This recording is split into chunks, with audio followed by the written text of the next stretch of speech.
Assalamualaikum warahmatullahi wabarakatuh. Perkenalkan, nama saya Nurul Nurhawati dengan NIM D10111181083, mahasiswa Teknik Sipil 2018, Fakultas Teknik Universitas Tanjung Pura.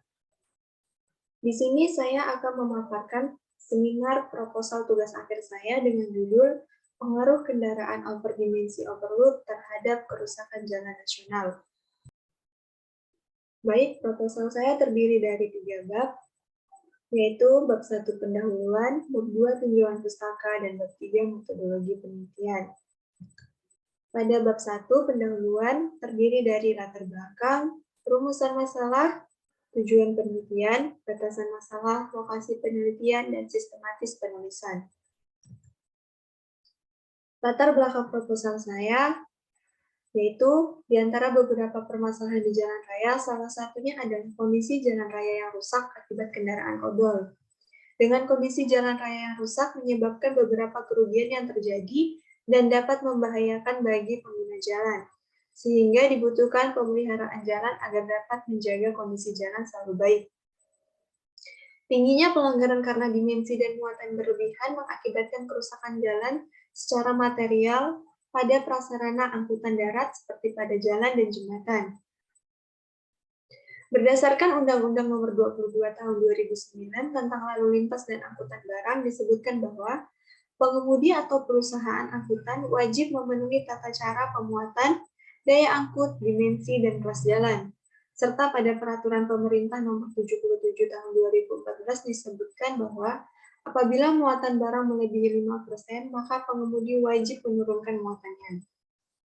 Banyaknya pusat-pusat kegiatan masyarakat di daerah Kalimantan Barat dan minimnya akses jaringan jalan yang bisa dilewati oleh kendaraan angkutan barang yang memiliki angkutan besar menyebabkan jalanan ini memiliki volume kendaraan odol yang cukup tinggi. Maka dibutuhkan penilaian kondisi jalan pada ruas jalan ini secara intensif untuk menjaga kondisi jalan selalu terdata agar dapat dilakukan pencegahan kerusakan-kerusakan kecil menjadi semakin parah. Berdasarkan kejadian tersebut, maka dilakukan penelitian untuk mengetahui seberapa jauh pengaruh kendaraan overdimensi overload terhadap umur rencana jalan pada perkerasan lentur pada ruas jalan nasional di Kalimantan Barat. Selain itu, penelitian ini juga bertujuan untuk mengetahui seberapa besar faktor perusak atau FDF yang diakibatkan kendaraan odol. Rumusan masalah. 1. Berapa nilai besarnya daya rusak damage faktor kendaraan yang mengalami overload? 2. Bagaimana pengaruh kendaraan odol terhadap pengurangan umur perkerasan? Yang ketiga, bagaimana pengaruh program pemerintah Zero Odol 2023 terhadap umur rencana perkerasan? Tujuan penelitian. Yang pertama, mengetahui nilai facial damage factor dari hasil perhitungan FDF untuk mengetahui seberapa besar daya rusak kendaraan odol. Yang kedua, mengetahui sisa umur rencana atau penurunan umur perkerasan jalan akibat odol. Yang ketiga, mengetahui pengaruh rencana Zero Odol 2023 terhadap umur rencana perkerasan jalan. Batasan masalah. Penelitian ini dilakukan pada Badan Jalan Nasional di Kalimantan Barat di Sosok dan Sintang. Beban berlebih yang dimaksud adalah beban kendaraan yang melebihi sumbu standar sesuai dengan konfigurasi sumbu kendaraan. Jenis perkerasan jalan yang digunakan adalah perkerasan lemak. Data yang digunakan dalam penelitian yaitu data sekunder berupa data lalu lintas harian rata-rata, serta data pelanggaran beban kendaraan. Data sekunder berupa data beban aktual masing-masing kendaraan dibatasi pada jenis kendaraan yang terdapat dalam perencanaan jalan dan data perkerasan yang diperoleh dari PJN2 dan data volume kendaraan yang diperoleh dari kantor P2JN Kalimantan Barat, serta data kendaraan overload yang diperoleh dari BPTD wilayah 14. Lokasi penelitian. Penelitian ini akan dilakukan pada ruas jalan di Jalan Lintas Kalimantan Poros Tengah atau Jalan Raya Sosok 2 Kabupaten Sanggau, dan sebagai pembanding dipilih pada jalan lintas Kalimantan Poros Tengah pada Kabupaten Sintang. Sistematika penulisan. Bab 1 terdiri dari pendahuluan, bab 2 tinjauan pustaka, bab 3 metodologi penelitian, bab 4 hasil dan analisis data, bab 5 penutup. Tinjauan pustaka. Tinjauan pustaka terdiri dari beberapa subbab, yaitu pengertian jalan, klasifikasi jalan, perkerasan jalan, beban lalu lintas, jembatan timbang, jenis kerusakan pada konstruksi jalan, batasan muatan dan toleransi muatan lebih serta modifikasi kendaraan, indeks permukaan, truk faktor, umur sisa perkerasan, dan penelitian terdahulu. Pengertian jalan. Menurut Undang-Undang Republik Indonesia Nomor 22 Tahun 2019, pengertian jalan merupakan prasarana transportasi darat yang meliputi segala bagian jalan, termasuk bangunan pelengkap dan pelengkapnya yang dimanfaatkan untuk lalu lintas baik yang berada pada permukaan tanah, di atas permukaan tanah, serta di bawah tanah maupun air, terkecuali jalan, kereta api, lori, serta kabel. Klasifikasi jalan. Berdasarkan klasifikasi jalan raya, pada umumnya dapat digolongkan ke dalam beberapa klasifikasi, di antaranya klasifikasi menurut status jalan menurut Undang-Undang Nomor 38 Tahun 2004, klasifikasi menurut kelas jalan menurut Undang-Undang Lalu Lintas Angkutan Jalan Nomor 22 Tahun 2009, klasifikasi menurut fungsi jalan menurut Undang-Undang Nomor 38 Tahun 2004, klasifikasi menurut tipe lajur menurut NKJI 1967. Perkerasan jalan. Menurut Hardianto tahun 2019, pavement atau perkerasan jalan adalah lapisan keras di antara tanah dan roda yang mampu menahan beban lalu lintas berulang kali dan melindungi tanah dasar. Perkerasan lunak adalah perkerasan fleksibel dengan bahan terdiri dari bahan ikat dan agregat, umumnya terdiri dari 3 lapis atau lebih. Berikut urutan lapisan pada perkerasan lunak. Yang pertama, lapis tanah dasar. Yang kedua, lapis fondasi bawah. Yang ketiga, lapis fondasi atas. Dan yang keempat, lapis permukaan. Beban lalu lintas. Beban kendaraan disalurkan melalui roda kendaraan yang terjadi berulang-ulang selama masa pelayanan jalan, sebagai akibat repetisi kendaraan yang melintasi jalan tersebut. Struktur perkerasan jalan dan kekokohan struktur pelayanan jalan selama masa pelayanan dipengaruhi oleh beban kendaraan yang merupakan beban dinamis pada perkerasan jalan. Pengertian beban berlebih. Kamus Istilah Bidang Pekerjaan Umum tahun 2008 mengatakan muatan berlebih adalah muatan sumbu kendaraan yang melebihi dari ketentuan seperti yang tercantum pada Peraturan Pemerintah Nomor 44 Tahun 1993. Jumlah berat yang diizinkan, atau biasa disebut JBI, adalah berat maksimum kendaraan bermotor beserta muatannya yang diizinkan berdasarkan kelas jalan, di mana semakin banyak sumbu kendaraan, semakin besar jumlah berat yang diizinkan.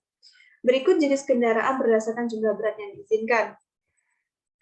Dengan kendaraan jumlah sumbu 2, berjenis truk engkel, JBI kelas 2, bebannya maksimal 12 ton, JBI kelas 3 bebannya maksimal 12 ton. Untuk kendaraan jumlah sumbu 2 jenis truk besar, JBI kelas 2 beban maksimal 16 ton, JBI kelas 3 beban maksimalnya 14 ton. Untuk kendaraan dengan jumlah sumbu 3 jenis truk tronton, JBI kelas 2 diizinkan 22 ton, JBI kelas 3 diizinkan 20 ton, dan seterusnya. Muatan sumbu terberat adalah jumlah tekanan maksimum roda terhadap jalan yang selanjutnya didistribusikan ke pondasi jalan. Jika daya dukung jalan tidak mampu menahan muatan sumbu, dapat mengakibatkan kerusakan jalan. Sebab itu, muatan sumbu terberat atau MST digunakan sebagai dasar pengendalian dan pengawasan muatan kendaraan di jalan berdasarkan peraturan perundang-undangan. Konfigurasi beban standar untuk beberapa konfigurasi sumbu. Berikut beberapa konfigurasi beban standar. Yang pertama, single axle, single wheel. Konfigurasi beban standarnya adalah 5,3 ton. Untuk single axle dual wheel, konfigurasi beban standarnya 8,16 ton. Untuk konfigurasi double axle dual wheel, konfigurasi beban standar maksimalnya 18 ton. Dan untuk triple axle dual wheel, konfigurasi beban standarnya 21 ton. Lajur dan koefisien distribusi kendaraan. Koefisien distribusi kendaraan atau nilai C untuk kendaraan ringan dan berat yang melalui jalur rencana ditentukan menurut tabel berikut ini. Jumlah lajur 1, kendaraan ringan untuk mobil penumpang satu arah nilai koefisiennya 1, untuk dua arah koefisiennya juga 1. Kendaraan ringan, truk dan bus untuk satu arah nilai C-nya 1, dua arah nilai C-nya juga 1. Untuk jumlah lajur 2, kendaraan ringan mobil penumpang satu arah nilai C-nya 0,6 dan dua arah 0,5. Untuk kendaraan ringan truk dan bus, nilai koefisien C-nya 0,7 dan dua arah 0,5 dan seterusnya. Pertumbuhan lalu lintas. Pertumbuhan lalu lintas adalah perkembangan lalu lintas setiap tahunnya selama umur rencana. Menghitung perkembangan lalu lintas selama umur rencana kerja dapat menggunakan rumus seperti berikut. Faktor pengalih pertumbuhan lalu lintas sama dengan 1 ditambah 0,01 pangkat umur rencana dikurang 1 dibagi 0,01 tingkat pertumbuhan per tahun. Volume lalu lintas menunjukkan jumlah kendaraan yang melintasi suatu titik, lokasi pengamatan dalam satu satuan waktu. Volume lalu lintas memiliki satuan yang umum digunakan sehubungan dengan penentuan jumlah dan lebar lajur adalah lalu lintas harian rata-rata atau LHR. Memprediksi LHR pada tahun yang lain dengan umur layanan yang digunakan dapat dihitung dengan rumus sebagai berikut. LHRN sama dengan LHR1 dikali 1 ditambah tingkat pertumbuhan pangkat tahun ke N. LHRN di sini adalah LHR tahun ke N atau tahun yang diinginkan. FDF. FDF atau perbandingan antara daya rusak oleh muatan sumbu suatu kendaraan terhadap daya rusak oleh beban sumbu standar. Perbandingan ini tidak bersifat linier, melainkan eksponensial sebagai berikut. Rumus FDF adalah beban sumbu kendaraan dibagi beban sumbu standar pangkat 4. Berikut adalah beberapa rumus FDF untuk beberapa sumbu kendaraan. Ini dengan sumbu kendaraan single axle, single wheel, dan seterusnya. Dengan menggunakan EDP, MDP, atau Manual Desain Perkerasan 2013 revisi, maka untuk menentukan FDF dapat menggunakan FDF gabungan seperti berdasarkan tabel berikut. Untuk daerah Kalimantan, normal MST 12 ton, FDF 4-nya adalah 3,6, FDF 5-nya adalah 5,0. Untuk beban berlebih, daerah Kalimantan FDF 4-nya 5,2 dan FDF 5-nya 9,2. Beban sangat berlebih, FDF-nya daerah Kalimantan FDF 4 7,5 dan FDF 5 adalah 15,2. Konfigurasi beban sumbu pada berbagai jenis kendaraan beserta angka ekivalen kendaraan dalam keadaan kosong minimal dan dalam keadaan bermuatan maksimal berdasarkan manual nomor 1 MN garis miring BM garis miring 83 seperti berikut ini. Konfigurasi sumbu dan tipe 1.1 HP, berat kosong 1,5 ton, berat muatan maksimum 0,5 ton, berat total 2 ton, UE 18 KSAL kosong 0,0001, UE 18 KSAL maksimum 0,0005. Berikut adalah kendaraan dan pembagian beban merata. Di sini 50%, di sini 50%. Dan untuk kendaraan bus, konfigurasi sumbu dan tipe 1,2, berat kosong 3 ton, beban muatan maksimum 6 ton, berat total maksimum 9 ton, UE 18 KSAL 0,0037, UE 18 KSAL maksimum 0,3005 dengan pembagian beban pada titik ini 34% dan titik yang ini 66%, dan seterusnya. Beban sumbu standar kumulatif.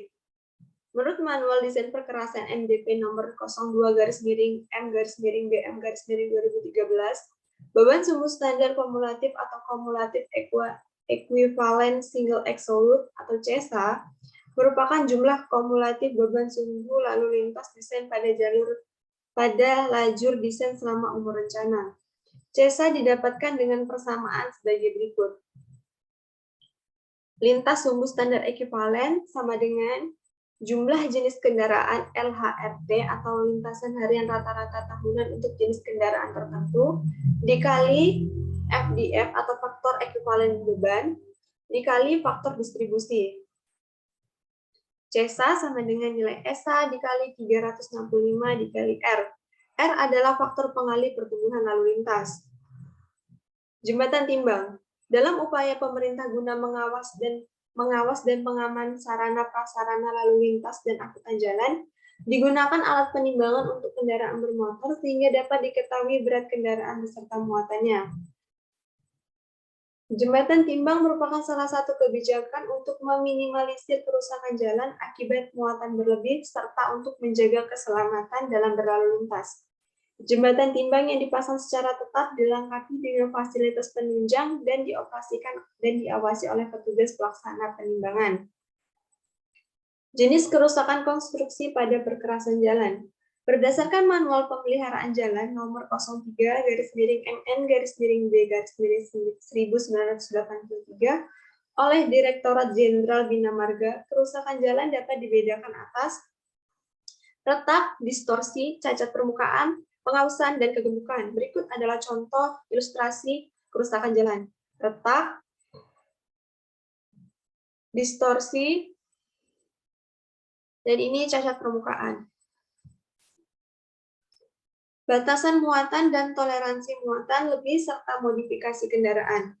Jumlah berat kombinasi yang diizinkan atau biasa disebut JBKI adalah berat maksimum rangkaian kendaraan bermotor. Berikut dengan muatannya yang diizinkan berdasarkan kelas jalan yang dilalui. Sedangkan jumlah berat yang diizinkan atau JBI adalah berat maksimum kendaraan bermotor berikut muatan yang diizinkan berdasarkan kelas jalan yang dilalui. Konfigurasi sumbu oleh JBI. Konfigurasi 1.2 JBI sampai dengan 8.500 kg. Panjang maksimum bak truk adalah 4.000 mm dan tinggi bak dalam maksimum 700 mm. Untuk konfigurasi 1.2 JBI sampai dengan 16.000 kg, panjang maksimal adalah 5.000 mm dan tinggi bak dalam maksimal adalah 850 mm. Konfigurasi sumbu 1.22 JBI sampai dengan 24.000 kg, panjang maksimal bak adalah 6.000 mm dan tinggi bak dalam maksimal adalah 1.000 mm.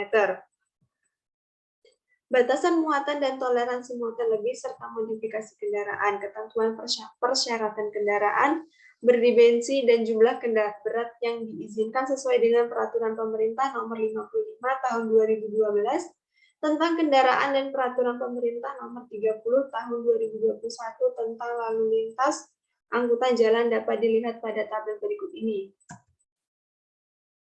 Kelas jalan berdasarkan dimensi dan muatan sumbu terberat atau MST. Kelas jalan 1 MST 10 ton. Dimensi kendaraan yang diizinkan lebarnya 2.550 mm, panjangnya 18.000 mm dengan tinggi 4.200 mm. Untuk kelas jalan 2, MST yang diizinkan adalah 8 ton dengan lebar 2.550 mm, panjang 12.000 mm dan tinggi 4.200 mm dan seterusnya. Persyaratan JBI standar dan dimensi bak maksimum kendaraan dump truck. Konfigurasi sumbu 1.1 JBI yang diizinkan sampai dengan 8.500 kg. Kelas jalan terendah adalah kelas jalan 3, berat kendaraan kosong maksimal 2.300, dimensi bak maksimum, panjangnya 4.000 mm dan tingginya 700 mm. Untuk konfigurasi sumbu 1.2 sampai dengan 16.000 kg, kelas jalan terendah 1 atau 2, berat kendaraan kosong maksimum 3.000 kg, dimensi bak maksimum, panjangnya 5.000 mm dan tingginya 850. Dan untuk konfigurasi sumbu 1.22, JBI yang diizinkan sampai dengan 24.000 kg, kelas jalan terendah kelas 1 atau 3, berat kendaraan kosong maksimal 5.000 kg, dimensi bak maksimum, panjang 6.000 mm dan tinggi 1.000 mm. Persyaratan JBI standar dan berat muatan tangki maksimum kendaraan tangki. Untuk konfigurasi sumbu 1.1, JBI yang diizinkan adalah sampai dengan 8.500 kg, kelas jalan terendah adalah kelas 3, berat kendaraan kosong maksimal adalah 2.300, dimensi bak maksimum adalah 6.200 mm, dan seterusnya. Untuk persyaratan JBKI standar dan berat maksimum kendaraan trailer, konfigurasi sumbu 1.1 ditambah 2.2, JBI yang diizinkan adalah sampai dengan 31.500 kg, kelas jalan terendah 1 atau 2, dengan berat kendaraan kosong maksimal adalah 6.200 kg, dan dimensi bak maksimal adalah 23.500 mm, dan seterusnya. Indeks permukaan. Indeks permukaan atau IP menyatakan nilai kerataan atau kehalusan serta kekokohan permukaan yang berkaitan dengan tingkat pelayanan bagi lalu lintas yang melewati jalan. Berikut beberapa nilai IP beserta artinya. Jalan dengan nilai IP 1 menyatakan permukaan jalan dalam keadaan rusak berat sehingga sangat mengganggu arus lalu lintas kendaraan. Jalan dengan nilai IP 1,5, tingkat pelayanan terendah yang masih mungkin, jalan tidak terputus. IP 2,0, tingkat pelayanan rendah bagi jalan yang masih aktif atau kondisi baik. IP 2,5 menyatakan permukaan jalan masih cukup stabil dan baik. Indeks permukaan pada akhir umur rencana. Untuk lintas ekivalen rencana lebih dari 10, klasifikasi jalan untuk jalan lokal IP-nya 1,0 sampai 1,5, kolektor 1,5, arteri 1,5 sampai 2, dan seterusnya. Indeks permukaan pada awal umur rencana.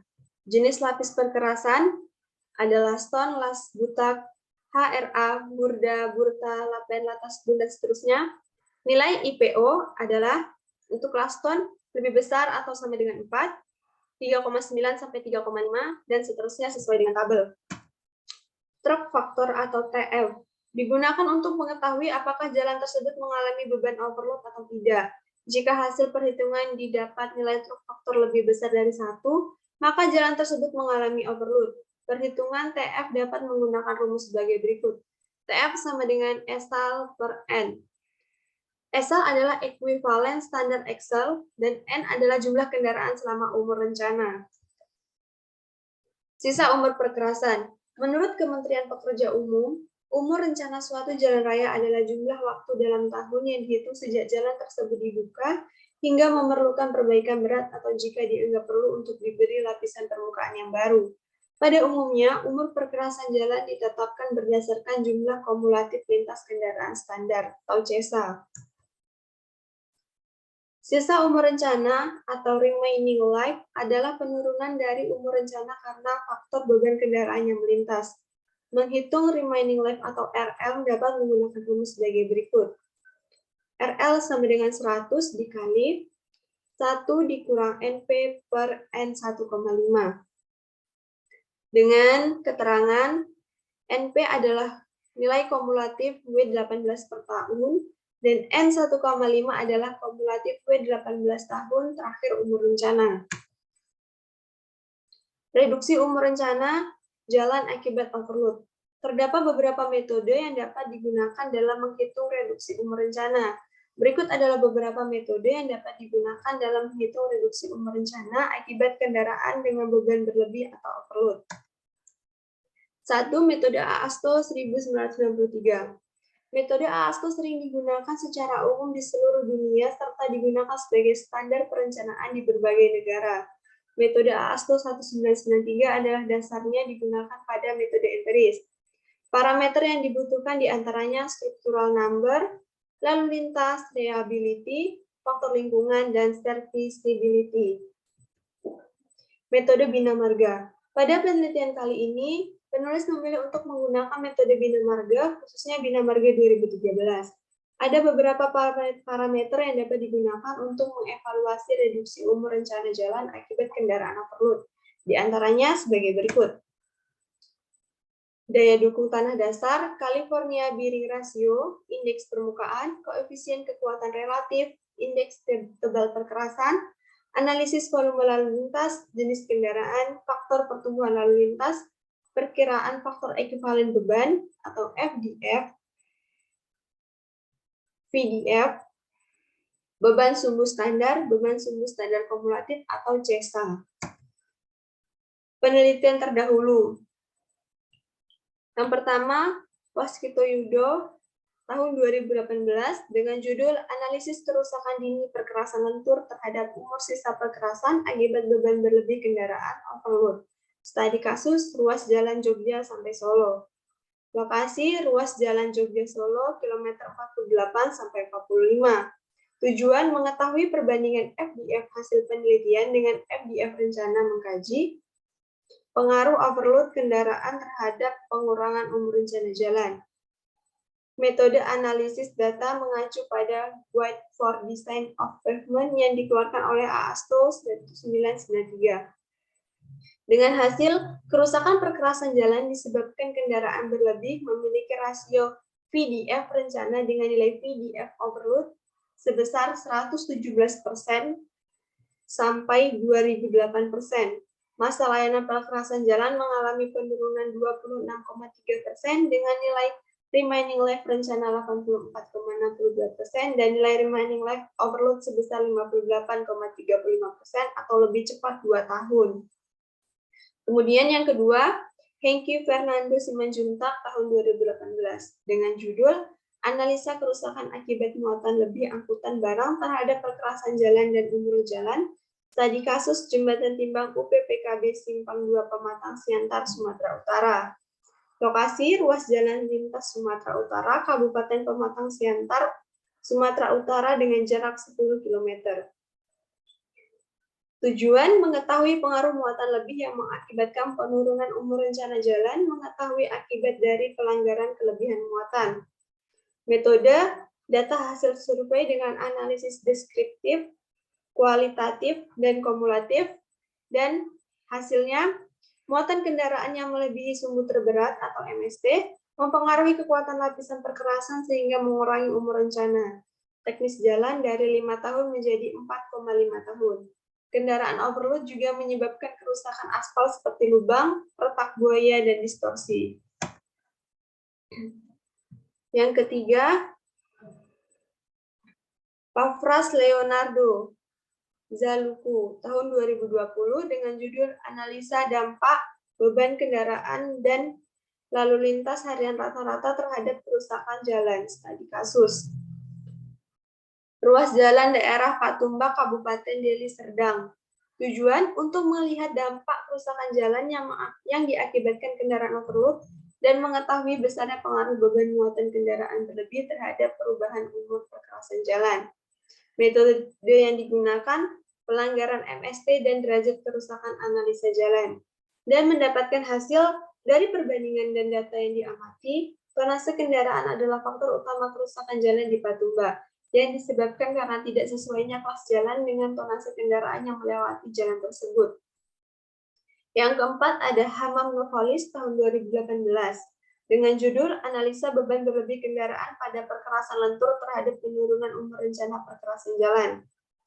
Lokasi ruas Jalan Raya Jogja sampai Purworejo, kilometer 37 sampai kilometer 41. Tujuan mengidentifikasi dan memperkirakan besarnya beban berlebih atau overload yang terjadi dan mengetahui sisa umur rencana atau tingkat penurunan umur perkerasan pada ruas Jalan Raya Jogja sampai Purworejo, kilometer 37 sampai kilometer 41. Metode perbandingan nilai CESA rencana dan CESA overload. Dan hasilnya adalah umur kekerasan hanya mampu bertahan 8,17 tahun atau terjadi penurunan sebesar 1,83 tahun, maka diperlukan pemeliharaan atau evaluasi lebih lanjut terhadap kondisi perkerasan. Yang terakhir, KGS Saiful Anwar tahun 2020 dengan judul Analisis Pengaruh Kendaraan Overdimensi Overload Terhadap Perkerasan Jalan. Lokasi ruas jalan nasional di wilayah Sumatera Selatan. Tujuan untuk mendapatkan pengaruh beban pada sumbu kendaraan sehingga kerusakan yang berpengaruh pada perkerasan jalan akibat dari kendaraan dengan beban berlebih dapat dihitung. Metode menghitung VDF.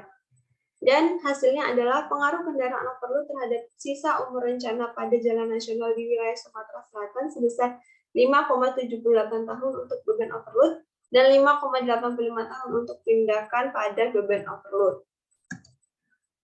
Metodologi penelitian terdiri dari 1. Umum, 2. Tujuan metodologi penelitian, 3. Lokasi penelitian, 4. Desain pengambilan data, 5. Teknik pengumpulan data, 6. Rencana dan analisis data, 7. Bagian alir. Umum. Metode penelitian merupakan cara ilmiah untuk mendapatkan data dengan tujuan dan kegunaan tertentu. Pengumpulan data-data yang dibutuhkan seperti data primer dan data sekunder yang berkaitan dengan penelitian ini. Kemudian data-data tersebut akan dianalisis. Tujuan metodologi penelitian. Metodologi penelitian bertujuan untuk menjelaskan tata cara dalam mendapatkan data yang dibutuhkan, baik data primer maupun data sekunder. Kemudian digunakan dalam pengolahan serta analisis data untuk mendapatkan hasil sesuai tujuan penelitian ini, yaitu mengetahui daya rusak kendaraan odol dan pengurangan rencana umur jalan yang terjadi, serta pengaruh rencana Zero Odol 2023 terhadap kondisi jalan nasional di Kalimantan Barat, khususnya pada daerah Sosok dan Sintang. Lokasi penelitian. Lokasi penelitian berada di ruas jalan lintas Kalimantan Poros Tengah atau Jalan Raya Sosok 2 Kabupaten Sanggau, dan sebagai pembanding dipilih Jalan Lintas Kalimantan Poros Tengah Kabupaten Sintang. Desain pengambilan data. Data sekunder. Data sekunder didapatkan melalui buku-buku referensi dan data dari pihak-pihak terkait untuk kebutuhan analisis. Data primer. Data primer yang diperoleh dengan penelitian dan pengambilan data yang dilakukan melalui pengamatan langsung di lapangan, dapat berupa visi jalan seperti lebar jalur, jumlah lajur, dan kondisi lokasi penelitian. Teknik pengumpulan data. Pada penelitian ini digunakan data sekunder, yaitu data yang meliputi lalu lintas harian rata-rata atau LHR yang oleh P2JN, dan data persentase odol oleh BPTD 14 Kalimantan Barat, serta data cross-section dari PJN2 Kalimantan Barat. Untuk data primer meliputi foto-foto dokumentasi kendaraan odol, kondisi di beberapa titik jalan nasional di wilayah Kalimantan Barat sesuai dengan lokasi penelitian. Rencana analisis data. Berdasarkan data-data yang diperoleh, maka berikut adalah langkah-langkah perhitungan reduksi umur rencana perkerasan jalan akibat adanya kendaraan odol pada perkerasan lentur.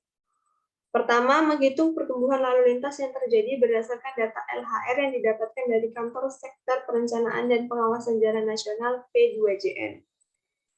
Yang kedua, mengidentifikasi dan menghitung muatan berlebih kendaraan berdasarkan data persentase kendaraan odol yang diperoleh dari BPTD 14 wilayah Kalimantan Barat. Yang ketiga, menghitung nilai VDF akibat kendaraan odol. Yang keempat, menghitung kembali angka ekivalen pada setiap kendaraan akibat adanya kenaikan beban kendaraan. Yang kelima, menghitung nilai CESA dengan menggunakan angka ekivalen masing-masing jenis kendaraan. Skenario 1, untuk mengetahui nilai CESA normal selama umur rencana, desain dengan menggunakan data LHR dan kendaraan dengan beban normal. Skenario 2, untuk mengetahui nilai CESA rencana pada akhir umur rencana perkerasan, dengan menggunakan data LHR dan kendaraan dengan beban normal. Skenario ketiga, untuk mengetahui nilai CESA overload selama umur desain dengan menggunakan data LHR dan data kendaraan odol. Setelah akan didapatkan umur di sampel kerasan berdasarkan hasil analisis nilai CSA pada masing-masing kondisi sesuai skenario, menghitung nilai remaining life dengan masing-masing kondisi sesuai skenario dengan menggunakan perbandingan nilai CSA rencana dan CSA overload. 8. Mengambil kesimpulan berdasarkan perbandingan perhitungan yang diperoleh. Diagram alir. Berikut adalah diagram alir penelitian. Mulai studi literatur, mengumpulkan data-data yaitu data primer, berupa foto-foto lapangan, dan data sekunder yang terdiri dari data LHR, data klasifikasi jalan, data beban kendaraan, data persentase kendaraan overload, data-data teknik jalan yang meliputi tahun awal dibukanya jalur, umur rencana, struktur lapis perkerasan. Cukup? Maka akan dilanjutkan dengan analisis data LHR dan muatan lebih kendaraan, analisis angka ekuivalen kendaraan, analisis perhitungan CSA. Kemudian pembahasan, setelah itu kesimpulan dan selesai. Berikut adalah daftar pustaka yang digunakan dalam menyusun proposal tugas akhir ini. Sekian presentasi saya. Terima kasih. Wabillahi taufiq wa hidayah. Wassalamualaikum warahmatullahi wabarakatuh.